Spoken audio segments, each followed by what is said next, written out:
ଗିରାସିଙ୍ଗା ଗ୍ରାମର ବିଲରେ ଥିବା ଧାନଗଦାରେ ଲାଗିଥିବା ନିଆଁକୁ ଲିଭାଇ ଆୟତ୍ତ କଲେ ବୌଦ୍ଧ ଅଗ୍ନିଶମ ବାହିନୀ।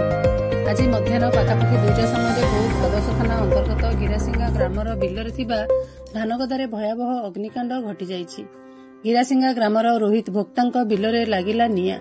5 ଏକର ଜମିର 100 କ୍ୱିଣ୍ଟାଲରୁ ଉର୍ଦ୍ଧ୍ୱ ଧାନରେ ନିଆଁ ଲାଗିଛି।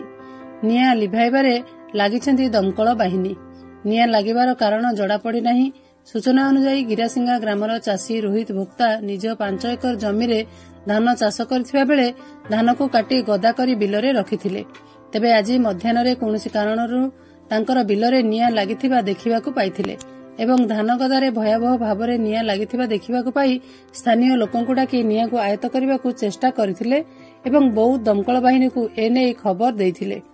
ବୌଦ୍ଧ ଦମକଳ ବାହିନୀ ଘଟଣାସ୍ଥଳରେ ପହଞ୍ଚି ଦୀର୍ଘ 2 ଘଣ୍ଟା ପରେ ନିଆଁକୁ ଆୟତ୍ତ କରିଥିଲେ। ତେବେ ଏହି ଅଗ୍ନିକାଣ୍ଡରେ 5 ଏକର ଜମିର ପ୍ରାୟ 100 କ୍ୱିଣ୍ଟାଲରୁ ଉର୍ଦ୍ଧ୍ୱ ଧାନ ସମ୍ପୂର୍ଣ୍ଣ ଭାବେ ପୋଡ଼ି ନଷ୍ଟ ହୋଇଥିବା ବେଳେ ଏହାର ଆନୁମାନିକ ମୂଲ୍ୟ 3 ଲକ୍ଷ ଟଙ୍କା ହେବା ନେଇ ସୂଚନା ମିଳିଛି। ଏବେ ଏହି ଅଗ୍ନିକାଣ୍ଡର କାରଣ ଏପର୍ଯ୍ୟନ୍ତ ଜଣାପଡ଼ିନଥିବା ବେଳେ ଦୁର୍ବୃତ୍ତ ନିଆଁ ଲଗାଇଥିବା ସନ୍ଦେହ କରାଯାଉଛି।